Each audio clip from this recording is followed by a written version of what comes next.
Fala aí, galera, aqui é o Cidadão X.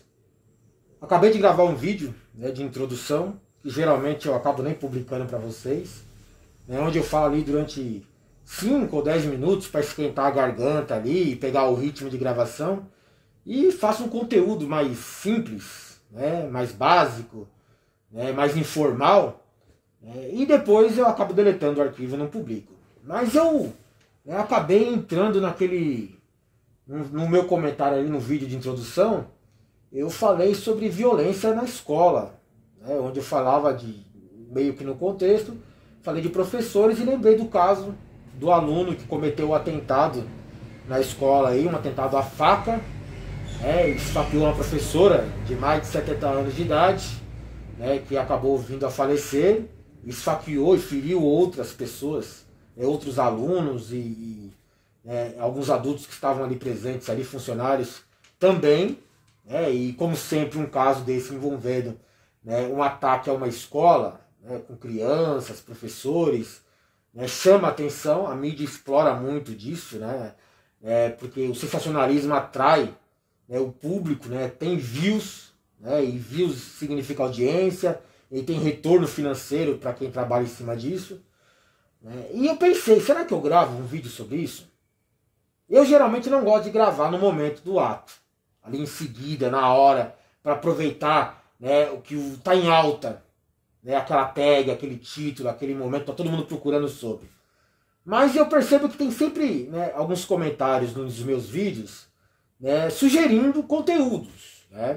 E entre essas sugestões que eu tenho acompanhado nos últimos dias, estava lá falar sobre atentado, porque teve um atentado nos Estados Unidos um tempo atrás, e o pessoal sempre fica meio que chocado, ou querendo saber mais, se informar melhor sobre as causas ou motivações do atentado.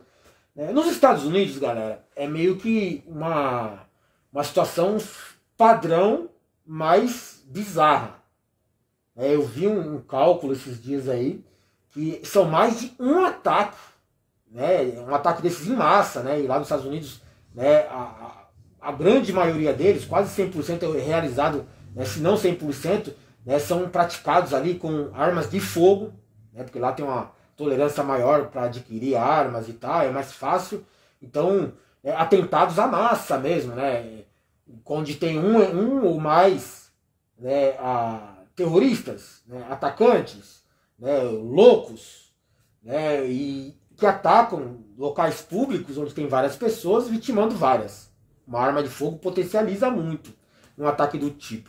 Então a gente tem, só esse ano nos Estados Unidos, em 90 dias, a gente não sei se completamos já 90 dias, hoje, dia 27 de março. Mas 27 não, já é 28, eu confundo os plantões. Hoje é dia 28 de março. Então, digamos que a gente tenha 90 dias hoje, de 2023, já ocorreram 120 ataques desse tipo nos Estados Unidos.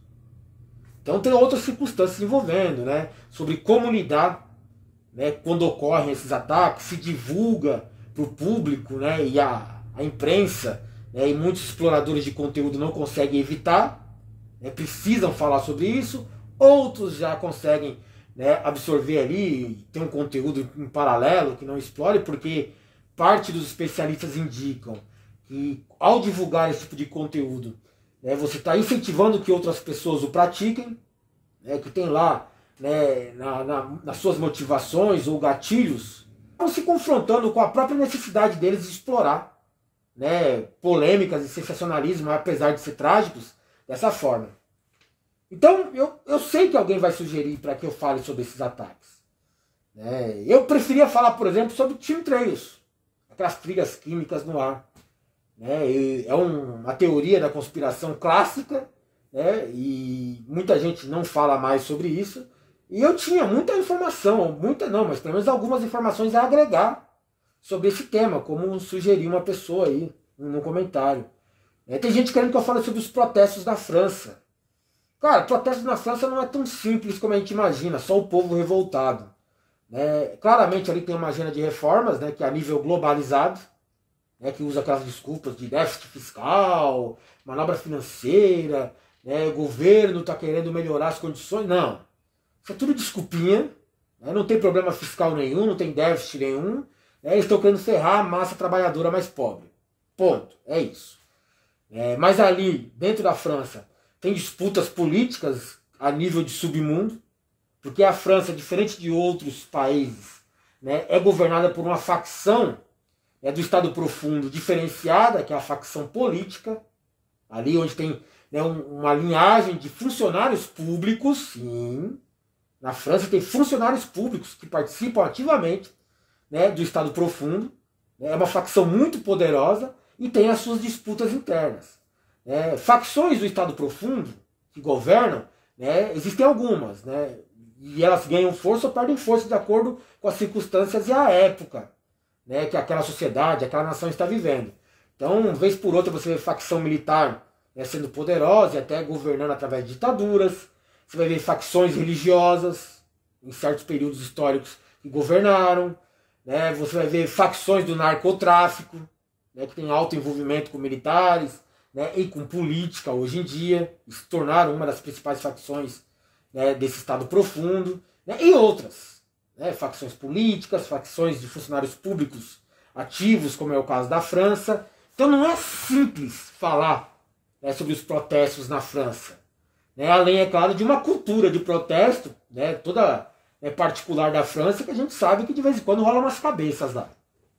Então é perigoso, né? A própria elite fica meio, né, ali, meio que preocupada quando essa situação foge um pouco ao controle deles lá.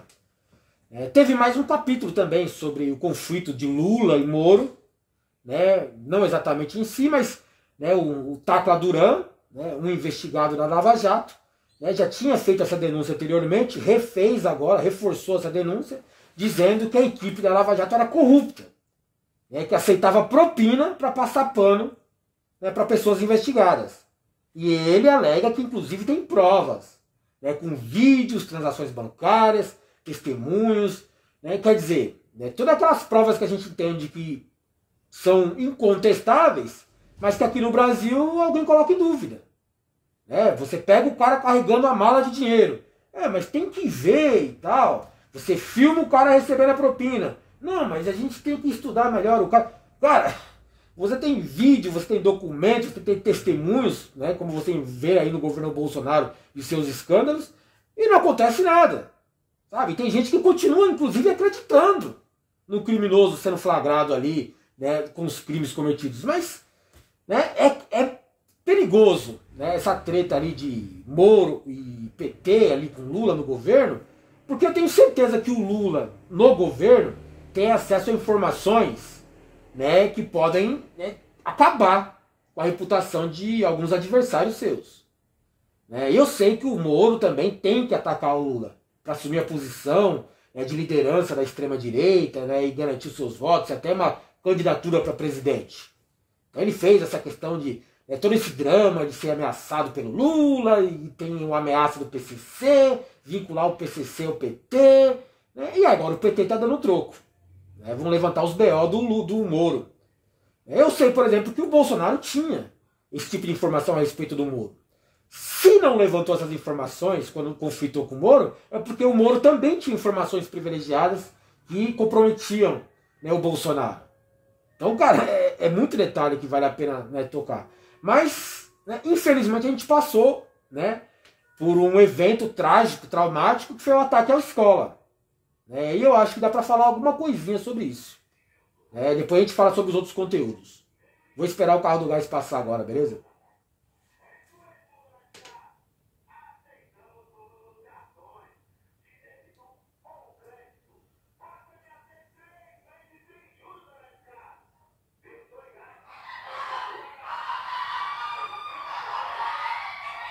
É o horário, galera. Não é zoeira, é porque é o horário que eu gravo quando eu chego do trabalho. E é o horário que essas porra desses carros passam aqui na rua. Então sempre vai coincidir.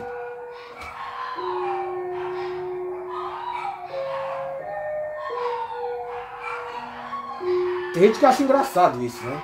Mas, sabe, me tira a concentração, né, do que eu tava falando aqui, cara. Chega a irritar às vezes.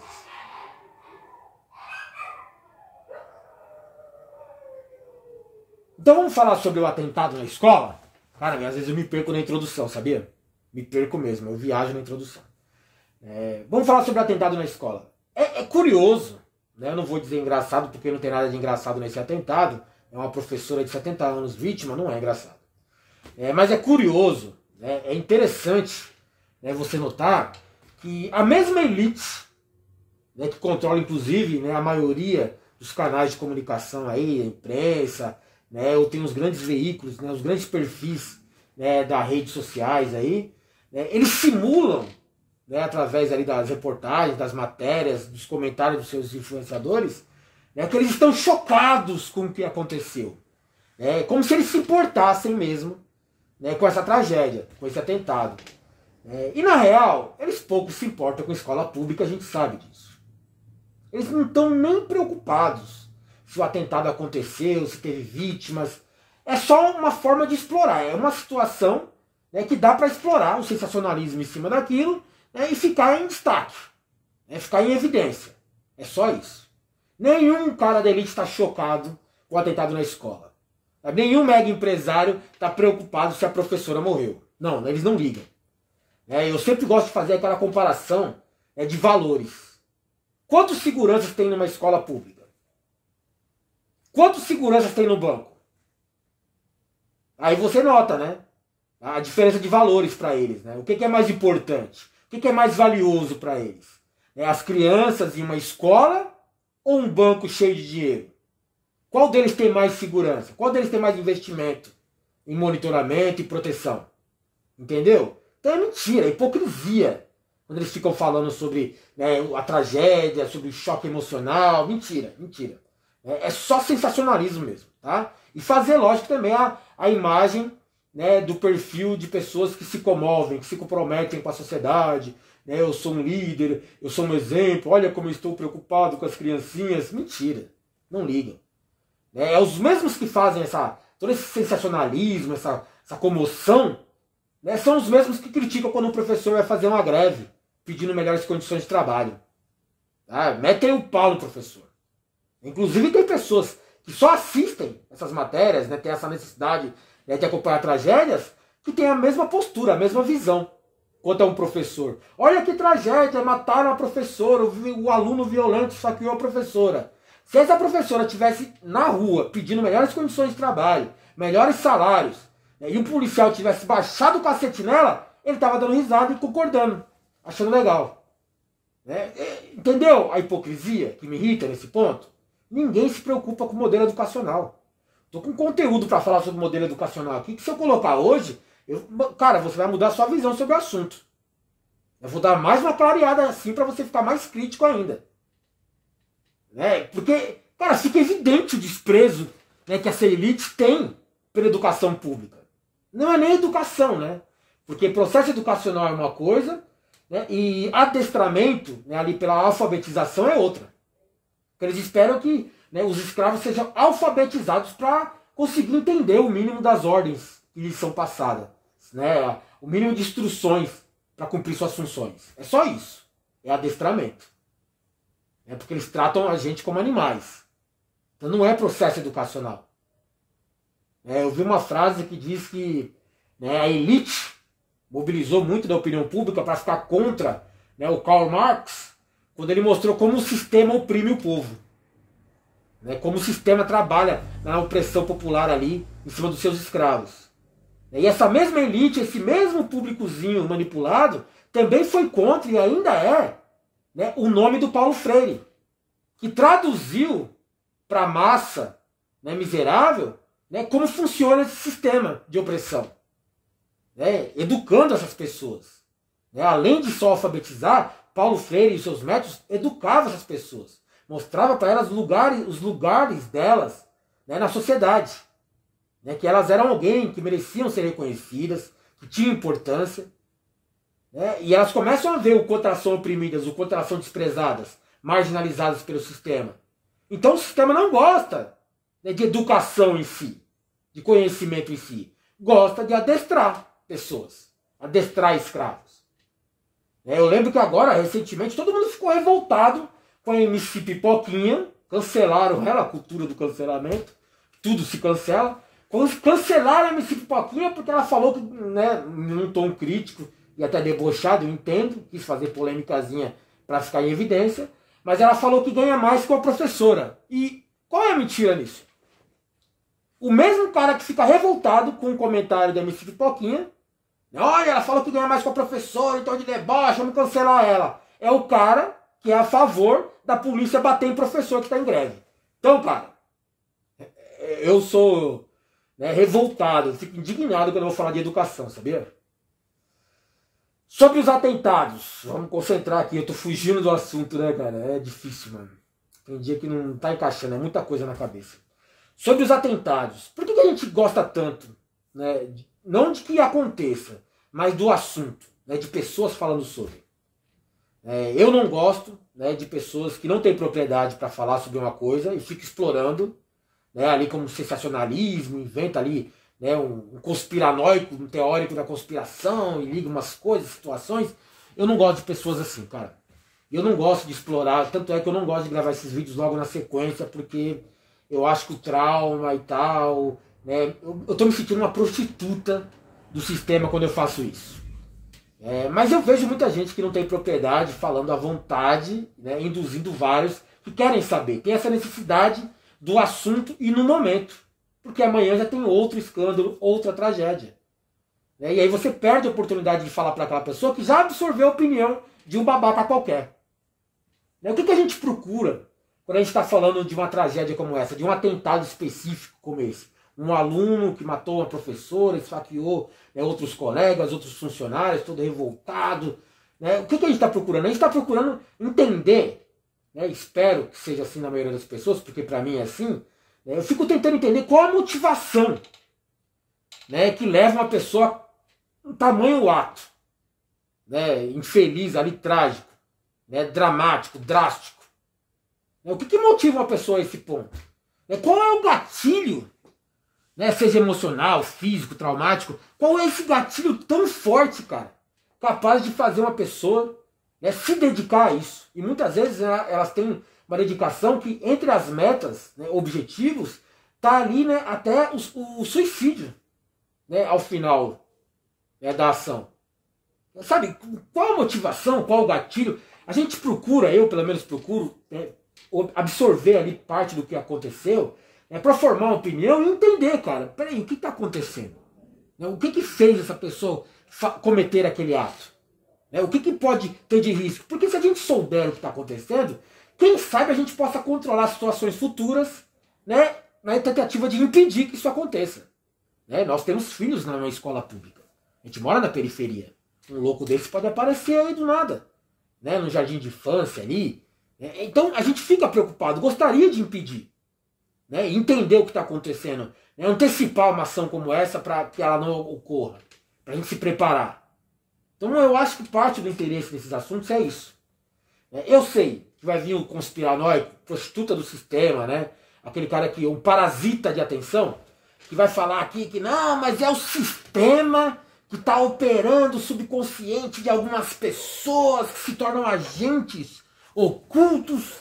E aí ele vai tentar fazer uma ligação com programas governamentais, ali da CIA e outras entidades obscuras, né, que trabalhavam com, sei lá, controle mental das pessoas, o MK Ultra, tratava muito disso. Eles utilizavam, né, algumas drogas específicas, e faziam uma reprogramação mental, né, nas suas vítimas, explorando ali traumas, né, causados artificialmente muitas vezes físicos e emocionais nas pessoas, para lavar o cérebro delas e fazer elas se tornar uma agente. E aí tinha diversos programas nesse sentido, que inclusive tinha até gatilhos, né, como uma cor, uma palavra-chave, que fazia que a pessoa cometesse determinado ato, por exemplo. Determinada palavra de comando era um gatilho que estimulava ela a cometer uma ação que ela foi pré-programada. E aí a pessoa talvez vai pensar, então é isso. Esses moleques que cometem esses atentados são agentes do sistema para criar pânico, medo ou matar uma pessoa específica que a gente não pode saber quem era. Tem que ser muito conspiranoico, né, e meio que idiota, né, a respeito dessas teorias da conspiração, né, para você não entender as diferenças. Eu sei, tem manipulação externa sim. Tem controle mental, né, que atinge o subconsciente das pessoas sim. Tem vários mecanismos, né? As ferramentas estão em constante desenvolvimento. Hoje, com internet, redes sociais, é muito fácil. As pessoas são mais vulneráveis. Mas daí a falar que esse moleque estava sob controle do MK Ultra, da CIA, eu acho meio, né, exagero. Sabe por quê?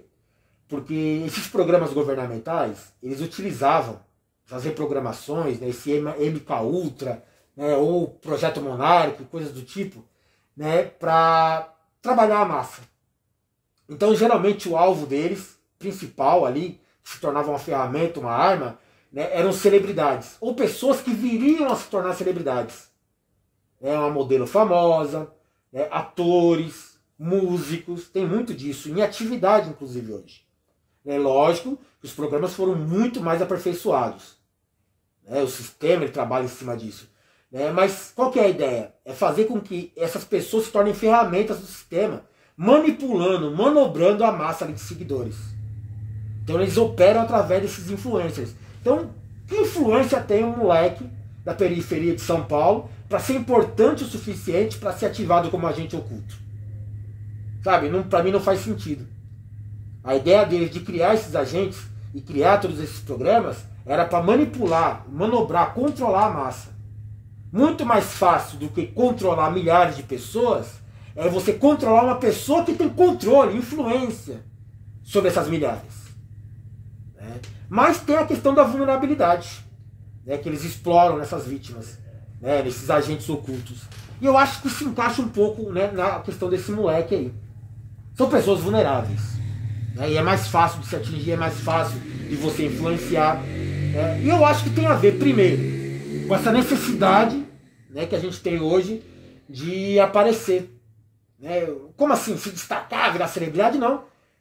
As pessoas estão sendo tão, como que eu posso dizer, minimizadas, estão sendo tão assim, oprimidas, transformadas em, sei lá, uma peça, um tabuleiro gigante, que o programa ele tem uma necessidade de transformar você em descartável. Para garantir que você seja essa pessoa descartável, ele tem que deixar você o mais comum, e inotável possível. Então algumas pessoas vão sentindo essa pressão, essa questão de transformar você em algo invisível, ignorar a sua existência, que ela sente essa necessidade de existir. Então ela quer aparecer. Alguns recorrem a algumas bobagens aí pelos perfis de rede social, outros falam algumas bobagens também, quando estão entre amigos, e tem gente que vai ao extremo. E aí tem a questão, estão vulneráveis emocionalmente. Por quê? Porque tem um grande evento que está trabalhando as nossas emoções, e eu já falei isso com vocês em outras situações. As suas emoções estão desequilibradas, o seu espírito, o seu campo espiritual está em desequilíbrio por uma pressão externa, uma tensão que vem de algo que ainda vai acontecer, um grande evento. E esse desequilíbrio pode criar situações como essa, te deixando vulnerável. Uma intervenção, ou um pensamento psicótico, ou depressão, ou transtorno de ansiedade. Se você for juntando tudo, você cria uma bomba relógio. Estamos cercados de bombas relógio. Você pode ter uma dentro da sua casa, dormindo ao seu lado, se não for você mesmo. Está numa pressão incrível, que você não tem com quem compartilhar isso. Isso se reflete fisicamente em você, ali em sintomas físicos como cansaço, insônia, a própria depressão, ansiedade, a tensão, dores musculares. Isso tudo vai pressionando você espiritualmente também, além do desequilíbrio de emoções, essa necessidade de deixar de ser invisível, porque o programa faz isso, te transforma numa pessoa invisível, que é para garantir que você seja mesmo descartável. Existem outros fatores adicionais que a gente pode explorar, essa questão emocional, essa questão comportamental. Que, como eu falei para vocês, talvez eu não tenha tanta propriedade para falar, porque não sou um especialista nesse assunto, mas sou interessado, até demais, em comportamento individual ou social das pessoas. Eu gosto de observar isso. Isso me traz, me agrega mais informações para formar minha própria opinião, inclusive quanto à conduta das pessoas. Do porquê que elas fazem, quais as motivações que inspiram elas. E num atentado como esse, cara, é sempre complicado. Existem fatores muito individuais, muito pessoais, que podem estar atuando, né, com maior força do que a gente imagina, né, numa pessoa doente como essa, porque eu imagino que esse moleque é doente. Eu sei que você ia preferir que eu fosse bem sensacionalista, bem radical nas minhas ideias, e falar pra você só assim, esse moleque é um monstro, merece morrer, tem que ter pena de morte. Cara, é evidente que um moleque como esse não pode conviver mais em sociedade. E eu sou contra a gente ficar sustentando, né, gente assim que realmente, essa sim, tem que ser descartada pelo bem maior do grupo. Então, né, eu poderia vir aqui só falar, sou a favor de pena de morte. Em alguns casos como esses, cara, eu não vejo, né, como corrigir. Eu não acho que você fazer uma terapia nesse moleque vai resolver esse problema. E nem vai pagar, né, os crimes que ele cometeu. Sabe? Não vai resolver. Então não tem o que fazer. A gente não pode perder tempo, né, se dedicando a recuperar alguém que não tem recuperação. Mas ainda, podemos estudar individualmente o caso dele para nos preparar, para entender o que aconteceu. Mas olha que curioso, novamente, não é engraçado. Olha que interessante. Né? Eu vi, né, que muita gente fala que esses moleques são influenciados por redes sociais. Né? E esse moleque, né, pesquisaram a vida dele, né, pelas redes sociais, que é o que mais fazem hoje, né, porque muitos deles são bem isolados e tal, preferem não aparecer. E pesquisaram, né, ele, e ele tinha diversos comentários, né, nesses sentidos, né, de cometer um atentado, de estar planejando algo, né, uma revolta extremista dentro dele, né, nas redes sociais. Né, inclusive tinha interação, além de visualizações de pessoas que viram, né, esses comentários, talvez tenham ignorado ou não, preferiram não se manifestar para não se comprometer, e alguns que inclusive interagiram com ele, né, ali que meio que, né, falando com ele sobre as ações que ele pretendia, do que ele estava, né, meio que estimulando ele a continuar no assunto, né, e outros até curtiram os comentários dele na internet. Então, cara, é engraçado como o sistema trabalha a censura, né, dizendo que existe um algoritmo e tem toda uma radicalização na censura, né, através das redes. Se eu falar um palavrão aqui, né, meu vídeo é automaticamente desclassificado, né, e de repente o moleque está falando em matar pessoas nas redes sociais e a censura não capta. Ela não bloqueia isso. Sabe? Se eu colocar um palavrão aqui, se eu falar uma palavra mais forte, né, ou usar termos proibidos como terrorismo, suicídio, né, antissemitismo, né, ou alguma coisa relacionada à religião, automaticamente eu sou censurado. E o moleque está dizendo, né, claramente que vai matar pessoas e a rede não consegue, né, identificar e censurar. Você não acha isso meio suspeito? Já que o algoritmo, né, monitora tudo e todo mundo o tempo todo? Então parece até que o sistema meio que permite que isso aconteça. Ignora de maneira cúmplice. Uma omissão, né, cúmplice nessa situação aí. Em contrapartida com outras circunstâncias da qual não mereciam, né, tanta censura, tanta radicalidade, eles, sabe, atacam as pessoas. Eu acho isso pelo menos curioso, né, ao menos curioso. Né. Eu vi também uma matéria sobre a questão desse extremismo que toma algumas pessoas, porque a gente vai tentar traçar o perfil desse moleque aí, esse assassino, e vai ver que ele é um extremista. Né, que tem ideais, às vezes, meio bizarros até. Defende ideologias, né, absurdas, que não fazem sentido. Às vezes ele defende lá os confederados norte-americanos, defende a Ku Klux Klan, né, ele é racista, né, ao extremo, ele é supremacista ariano, nazista, ele é fascista, ele é direitista. Né, você vai observar que talvez ele tenha uma ideologia do tipo, né, se identifica com alguns traços dessas ideologias ao extremo. E como que surge esse extremismo? Cara, eu vejo que muitas pessoas também têm essa necessidade de fugir do comportamento de massa. Hoje existe um comando que domina tudo. É um comando que deixa todo mundo moderado, digamos assim, que é mais fácil de controlar os escravos. Então todo mundo adere a esse comando, que tem influência religiosa, influência do próprio governo, através das suas leis e regras, as próprias condutas morais e éticas da sociedade, né, nos induzem, nos empurram a seguir esse comando moderado supremo. E algumas pessoas, né, simplesmente não conseguem assimilar, não conseguem aderir a esse comando.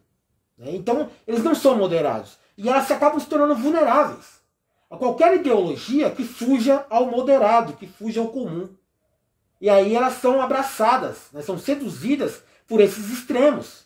E qualquer coisa que não é moderado, né, que não é tolerado pela maioria, é extremo. E aí ele adota esses extremos. E começa, inclusive, a estudar, né, e juntar a ele, né, a defesa desses extremos, argumentos e fundamentos muitas vezes distorcidos, né, que vão dar algum tipo de justificativa para ele defender aquilo.